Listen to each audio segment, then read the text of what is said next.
He's going to ring the bell. No. Well, I hope not. Anyway, Hangtown this weekend. Yeah. I'm really looking forward to seeing Dungy ride Caroli. Yeah. But the other day, did you see James Stewart's, Bubba Stewart's show this week? Didn't. He predicted or had a notion Dungy could take the whole thing. And he was really wrong. Well, no. Take the whole series. Oh, like The whole outdoor national series. Really? Yeah, I mean, he finished 5th last week. He beat 75, 80% of the field. Oh. And the guy's been in retirement for 6 years. Well, yeah.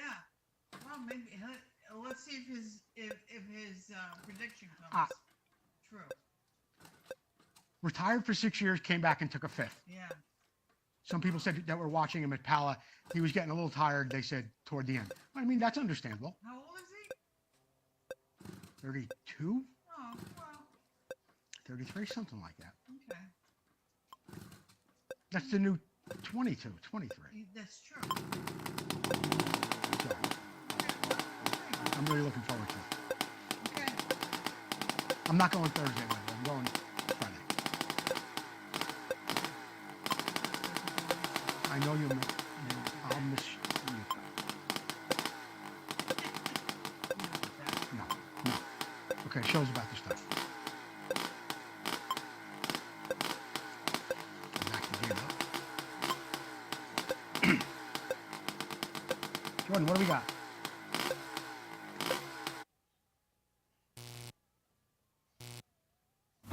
You're live. We're at the starting line. I'm here to tell you about what is on the show tonight. And the next time try this segment, I'm going to give you a little tip on what you could do for your cable guides for the front of your bike. It's a really great little tip. 78.5 RM250 in the Moto Showcase. And here's the problem segment. We've got some great questions that have come in over the past week or so. What's it worth? We'll take a look at a very, very unusual bike that was made in Italy. Trivia returns. You're going to get a chance to call in and win this beautiful book by Keith Geisner, Discovering 6 Days. I've got a Just How I See It segment for you tonight. I want your feedback on that. We'll talk about it a little bit later on in the show. We've got all that and a whole lot more coming up on Vintage Motocross Q&A.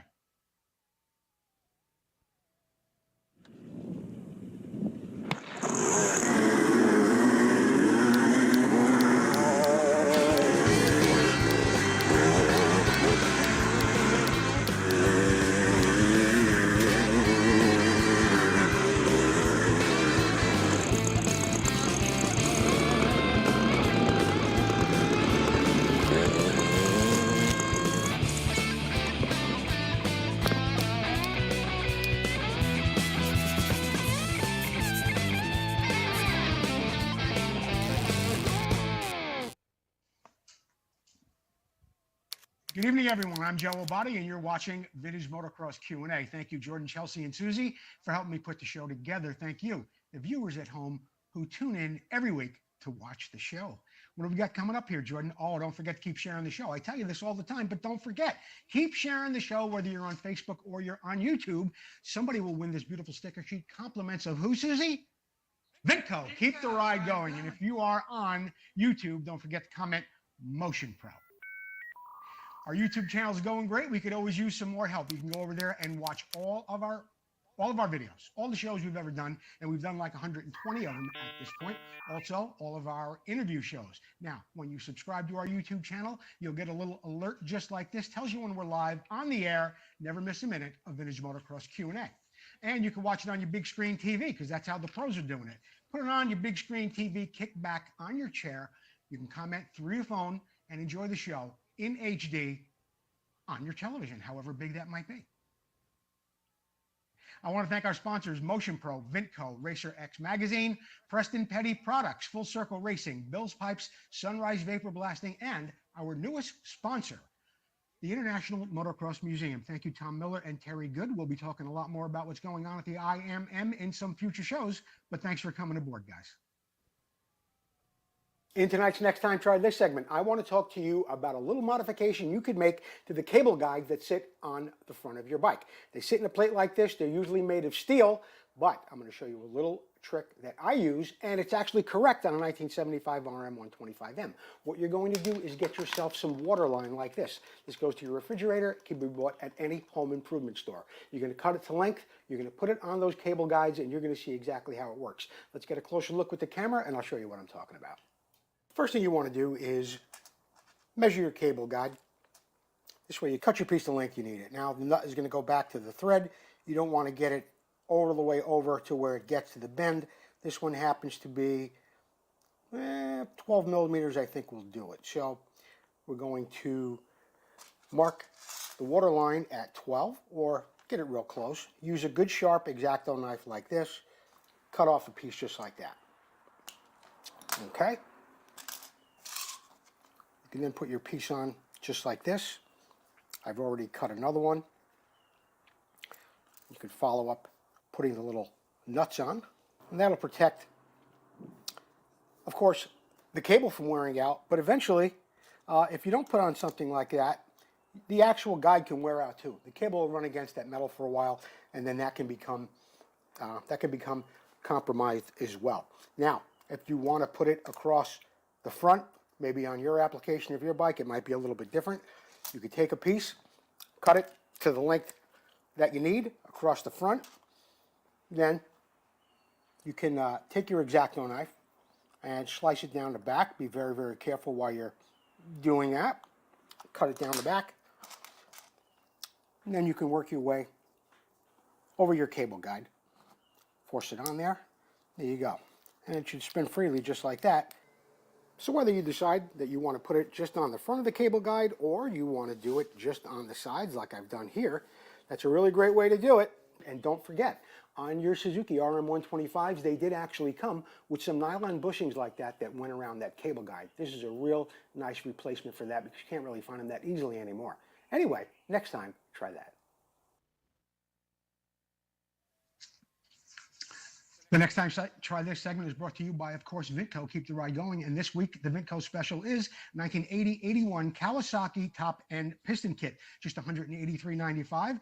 It comes with a, there's a 10% discount too. If you buy this package together, it comes with a 10% discount. Obviously, it comes with the piston, the gaskets, the rings, the wrist pin, and all the gaskets are included as well. So that's it. Get over to Vintco.com, $183.95 Kawasaki KX250, 80-81. Top-end kit. In the Moto Showcase tonight, we take a look at a 1978 Suzuki RM250 sent in to us by Rich Lotzi. Okay, and Rich explained to me that there's a couple of things going on with this bike. He made it from some parts, but he does consider it a 1978 and a half. Let Jordan go through the slides, and I'll tell you a little bit more about what Richard tells me about the bike. Hi, Joe. Purchased this RM250 locally. The engine serial number was a 1976. The frame number was a 1978 and a half. However, the swing arm was a 76. An individual on a Suzuki site spotted that the cylinder and head were from a 78 and a half as well.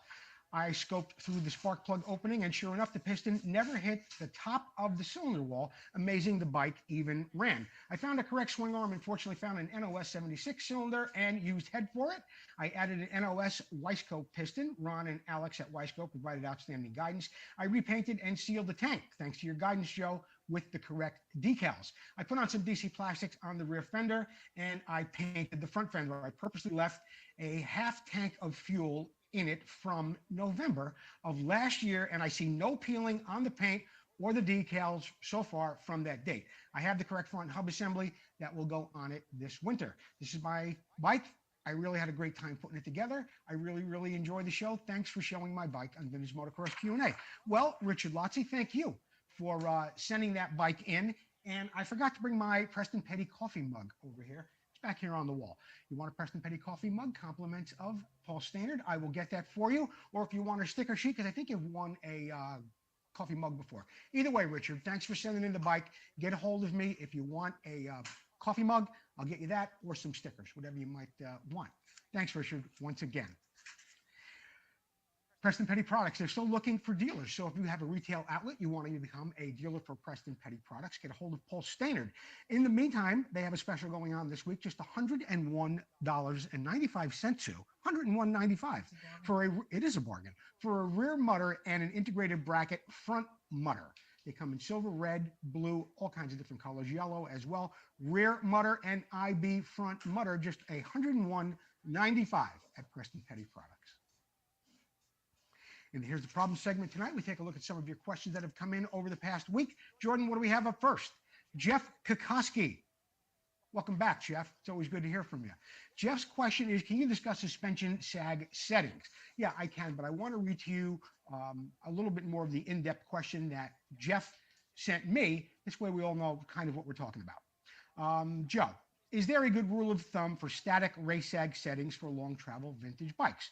For most of the vintage bikes that I have, RMs and YZs, my buddy Ron and I have been building for over the past year, we have found shop manuals on those bikes and to make sure we were complying with the original factory specs and settings. However, back in those days, in those manuals, nobody really talked about sag settings for the rear suspension. Since we're building these bikes to race, we want to have them set up properly. With 11 and 12 inches of suspension travel, we're using 4 inches, a third of the travel, for race sag, and 25% or 1 inch of that value for static sag. What are your thoughts? I think you're right in the ballpark, Jeff, with the 25% and with the 1/3. Your bikes are long travel, and yeah, you can use at least that amount. Okay, you might want to experiment with it a little bit, but you obviously did some research. And if you were to just have asked me the question, what would I set it at?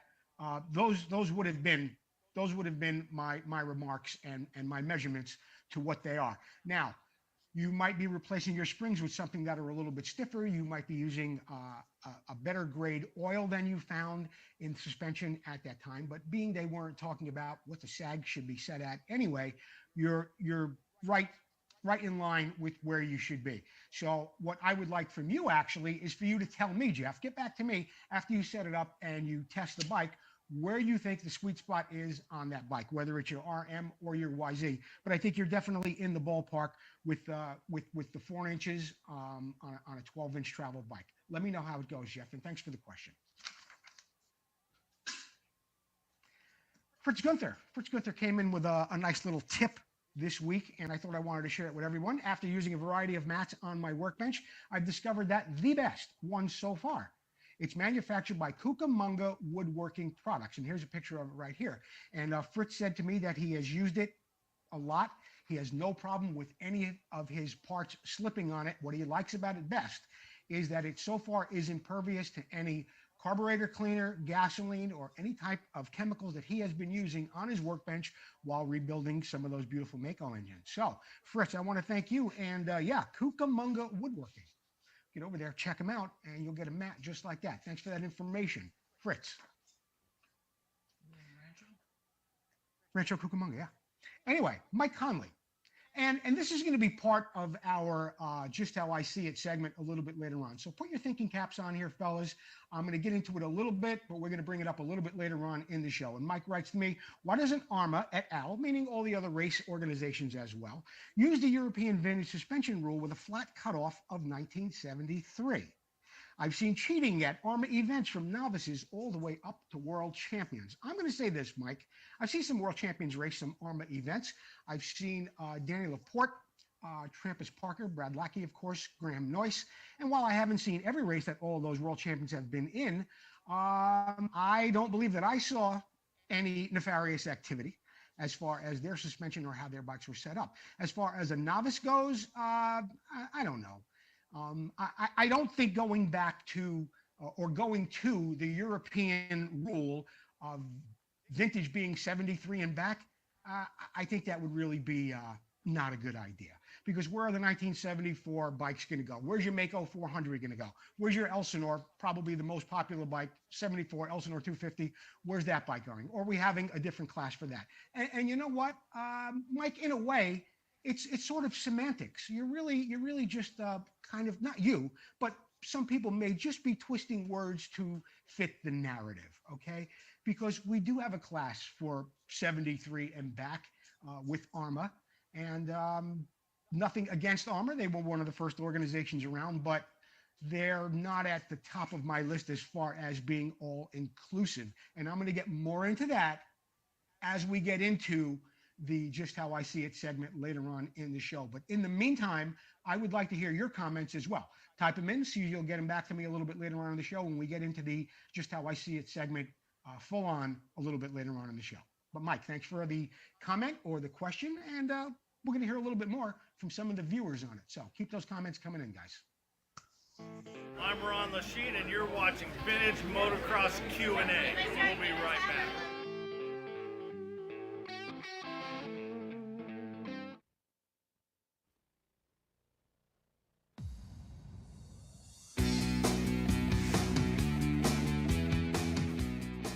Hi, I'm Jeff with Motion Pro, introducing you to the Masterlink Press Tool.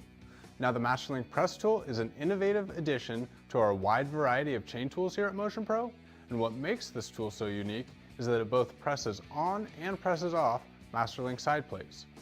It's designed to be used with all 50 series clip-style links and performs the job very easily. The Masterlink Press Tool is constructed with a billet aluminum body and hardened steel pins for long-lasting durability. It's affordably priced at $28.99 and is available from your favorite dealers nationwide.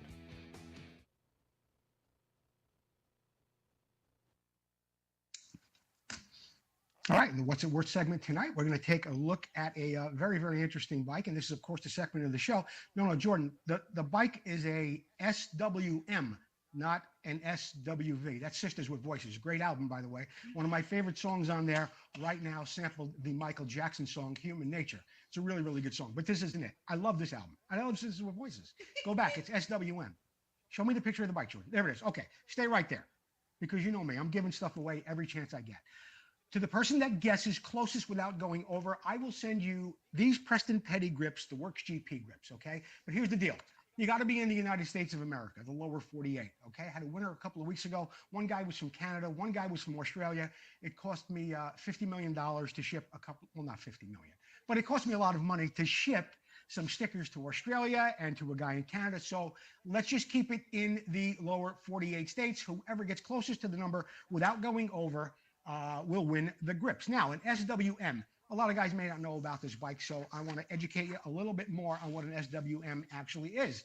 SWM was an Italian motorcycle manufacturer founded in 1971 by Piero Cironi and Fausto Vergani. It was based in Milan, Italy. SWM manufactured observed trials bike, enduros, and motocross bikes, off-road bikes from the 70s into the 80s. They started with a small capacity Sachs engine and went on eventually to use one of my favorite power plants, the Rotax engine. Okay, now that you know a little bit about what the SWM is, we'll get into what this bike sold for. Now, this bike did sell in New York State, by the way, on 5/22/22. Here is the eBay description. Low hour 7778 FWM RS 250 GS, mechanically restored and ready for competition. New no leans rear shocks for a 170-pound rider. Mikuni carb jetted, spot on. New bronze bushings in the swing arm.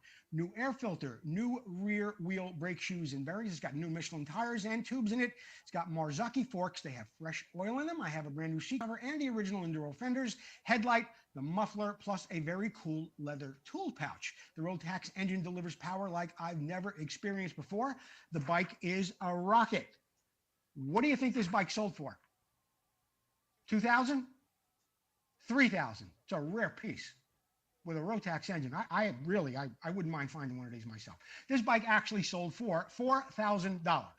$4,000. Whoever got closest without going over, and you happen to live in the beautiful United States of America in the lower 48 states, I will send you these GP grips, compliments of Preston Petty products. Andrew Sayers. Andrew Sayers got closest? Looks like $39.95, he says. $39.95. Andrew Sayers, get me your mailing address. Message me your mailing address, and I'll get you those grips this week. And for anybody else in the past weeks who may have won something, I always need your address. Okay, so if you didn't get something or you walked away in the middle of the show, I always need your address in order for me to mail you, whether it's a sticker sheet or grips or whatever it is you might have won. There it is, the SWM, $4,000. That segment is, of course, brought to you by Full Circle Racing. Tom McAllister doing a beautiful job for us, wheel after wheel on every bike that we build. Tom is running a great special.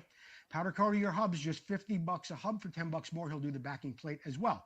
That is for satin black and gloss finish. If you want a custom color, Tom will do that as well for just $20 more. Get a hold of Tom McAllister at Full Circle Racing Limited. Thank you, Tom McAllister, for all you do for us here at the show and all you do for racing throughout the Northwest.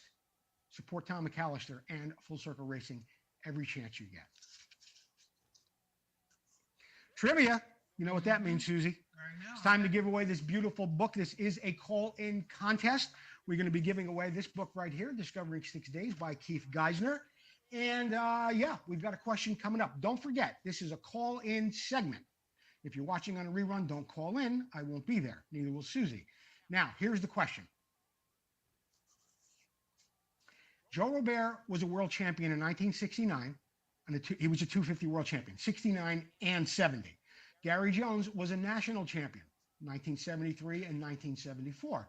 Jimmy Weiner was a national champion, 1974, 1975 in the 500cc class.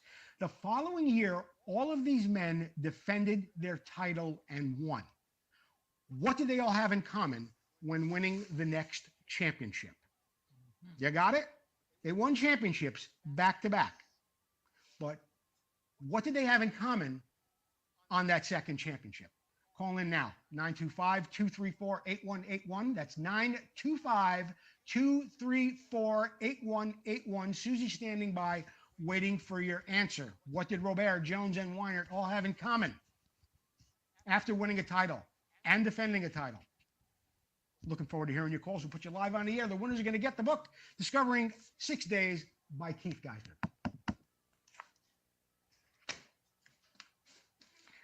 The Did You Know segment tonight. This is a really, really interesting story. If you happen to like, it's kind of a trivia thing, but not really trivia because I didn't make it a trivia question. So did you know? Did you know about Renthal? This is a really great story. Renthal was formed in 1969 by a motorcycle and engineering enthusiast, Andrew Renshaw and Harry Rosenthal. They started making handlebars for trials bike. The Ren from Renshaw and the Thal from Rosenthal made up the world famous Renthal brand, which is synonymous and revolutionized the aluminum handlebar market. In 1975, the company entered the motocross market with a full-time production facility in Manchester, United Kingdom. They had the very same place and the company it resides today. Where it was then, it's still there today. Renthal grew incredibly throughout the 70s and 80s, and they really burst onto the American scene in the 90s. In October of 2000, the Renthal factory was destroyed by a massive fire. What replaced the original factory was a completely new facility, and they expanded it to 49,000 square feet. In 2004, Renthal added a list of records, becoming the first aluminum handlebar manufacturer that was fitted by the Big Four motorcycle manufacturers, okay? They had Renthal bars came stock on Hondas, Kawasaki's, KTM's, and a few other brands too. I can't think of a higher honor than having your equipment like that put on the biggest manufacturers in the world. Possibly the highest accolade you could possibly receive. Anyway, 2019 marked Renthal's 50th year of producing handlebars. And they not only produce handlebars, they produce sprockets, they produce chains, and a few other things as well. So now you know a little bit more about the Renthal company. Really, really great product. And that segment is, of course, brought to you by Sunrise Vapor Blasting. Mark Farriester. I love sending this guy stuff in the mail. I get it down there in one day. I send it priority. He finishes it off, sends it back to me.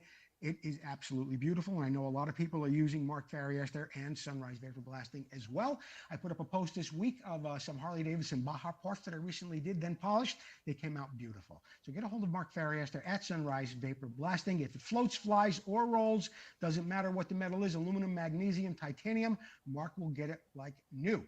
Mark Farriester, Sunrise Vapor Blasting. We are going to take a commercial break. Don't forget to keep sharing the show. When we get back, we should have tonight's winner of the random share giveaway as well as our trivia contest. We'll be right back. Down, Gino, down. Classic and vintage dirt bikes are more than a hobby. It's not just about the ride. It's about the work that goes in. The work that keeps you connected to the ride. It's about bringing the bike back to life and doing it with your own hands. It's about the adrenaline and adventure. And when it comes to putting all the pieces together, only Vinco knows the bikes and parts the way you do. Vinco, keep the ride going.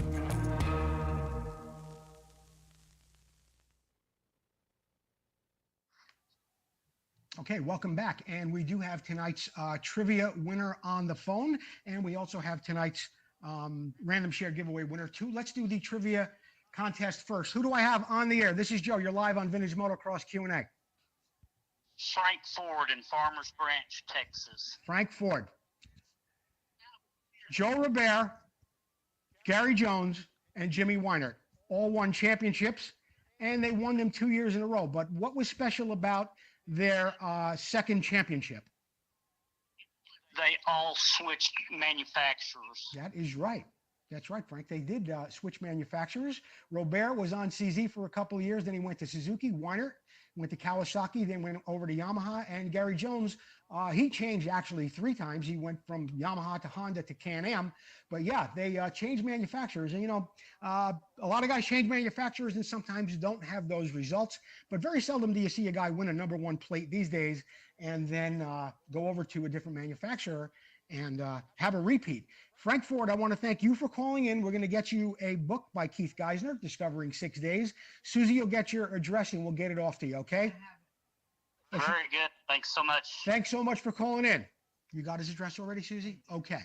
And on our random share sticker sheet giveaway, random share winner, we have Dave Tice.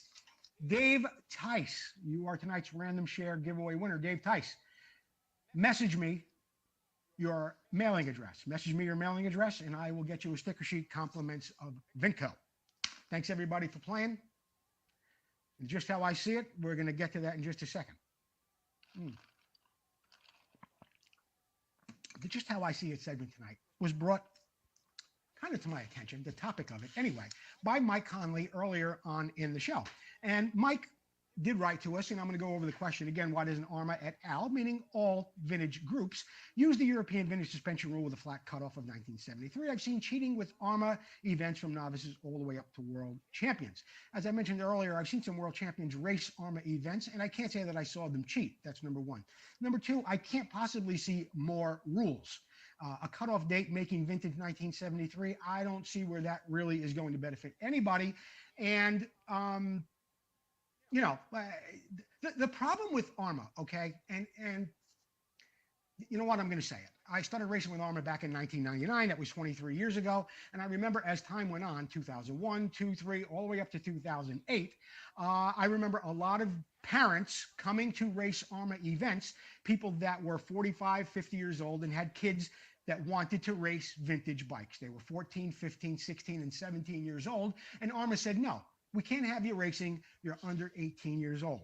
That was 20 years ago. All those 15 and 16-year-olds are now, what, 20 years ago? They're now 35, 40. Okay.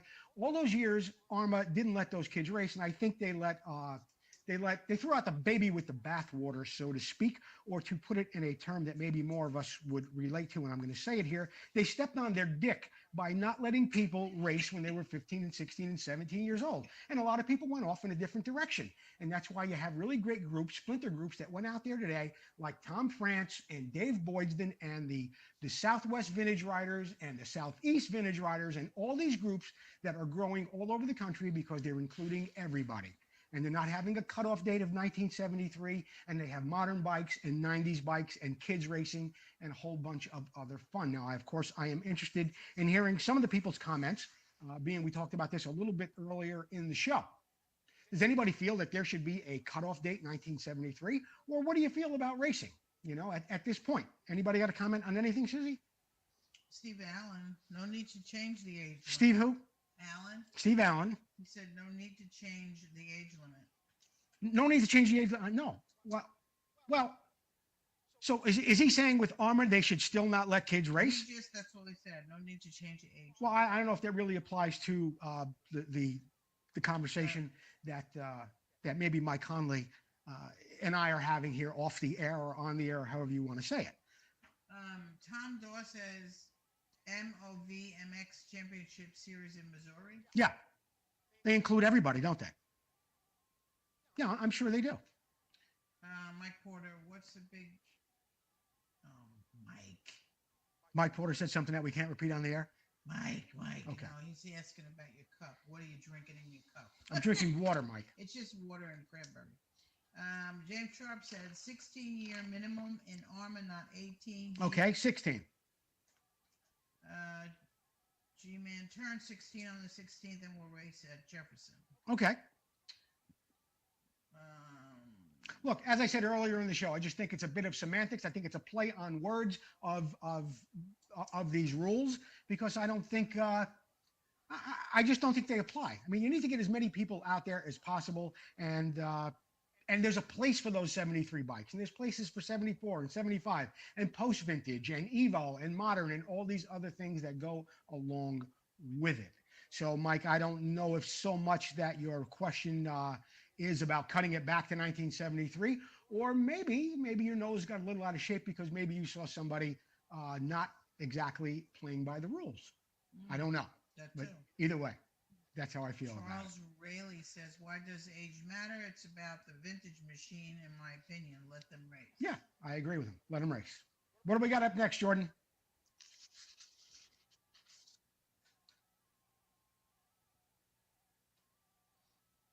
This Week in Motocross History, brought to you by Racer X Magazine.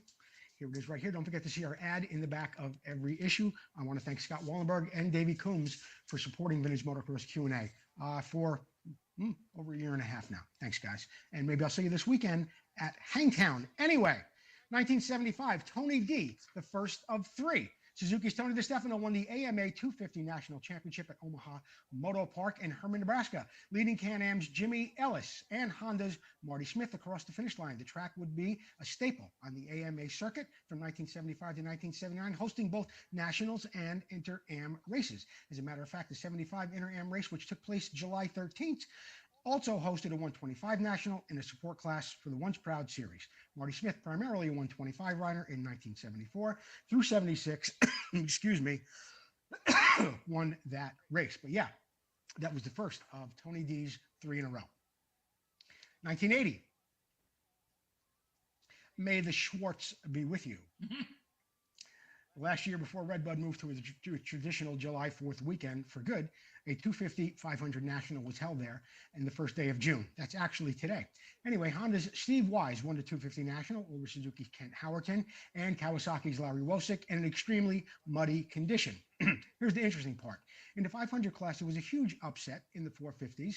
Megaform Mako-mounted Denny Schwartz of Marietta, Ohio, went 1-4 to snatch the overall win from Honda factory rider Chuck Sun and Suzuki's Marty Smith. This marked the one and only professional win for Denny Schwartz, as well as the last AMA win ever for the Mako brand. 1986, I think we have next. Ward wins the battle. Johnson wins the war. Kawasaki's Jeff Ward won the Colorado National in Old Lakewood Sports Track with a 3-1 score, and to top the 1-3 of Ricky Johnson and the 2-2 of RJ's teammate David Bailey. Yet another Honda rider, Johnny O'Mara, placed fourth ahead of Kawasaki's Ron Lachine. Johnson's runner-up finish was enough to clinch the 1986 AMA 250 National Championship, his second to date, but his first national championship for Honda. There you have it. That's what happened actually today, June 1st, in motocross history. Oh, let's get on with the announcements, Susie. The announcements brought to you by Bill's Pipes. Don't forget, check out Bill's Pipes on Facebook. That's the best place to get a hold of them. Bill's Pipes. Thanks, Randy Scott. Dinosaur Days is coming up, or as they call it, I think they call it Dino Days. Now, there are a lot of events coming up on June 11th and 12th. Dino Days is one of them. It's at Riverdale Raceway in Toutle. I think it's Toutle, Toutle, Washington. It's a really big event. It goes on for a couple of days. They've got swap meet, camping, races for everybody. It's a really, really great event. So if you're one of those folks up in the Northwest, get up there to the Dinosaur Days. Lakeview, there's a new track. It's coming up. It's in Oregon. Armor Regional, again, July 11th and 12th. This is another big event, and it's an Armor event. Motion Pro helps out with a lot of this. There's a swap meet. There's all kinds of things going on for 2 days at Lakeview. A lot of stuff going on up there in the Northwest. I got to take a break for just a second. Sorry.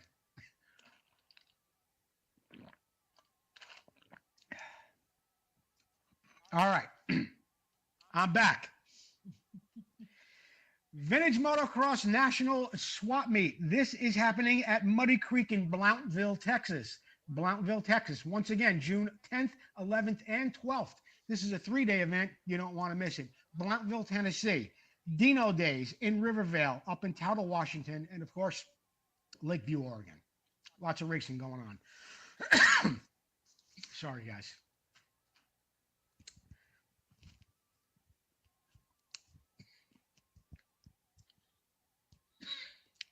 Jordan, can we go to a commercial? They'll both go up.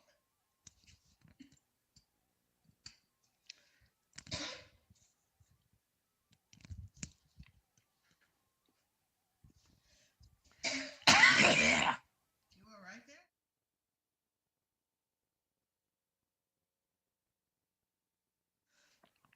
there? Leave yours off, I guess. You didn't unplug mine, did you? No. Okay.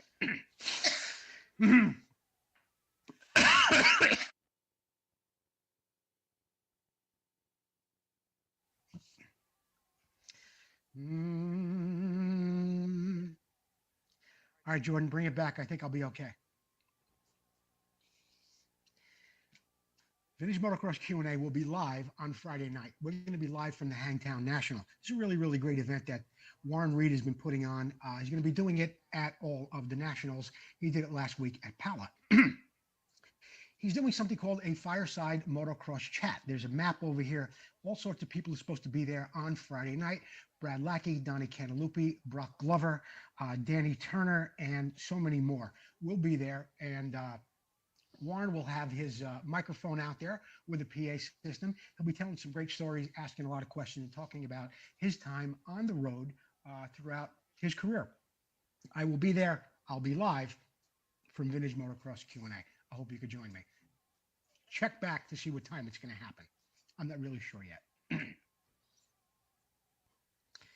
Finish Line is brought to you by our new sponsor, the International Motocross Museum. I want to thank Terry Good and Tom Miller. We will be bringing you more information on the International Motocross Museum on future episodes. But right now, let's get down to the finish line.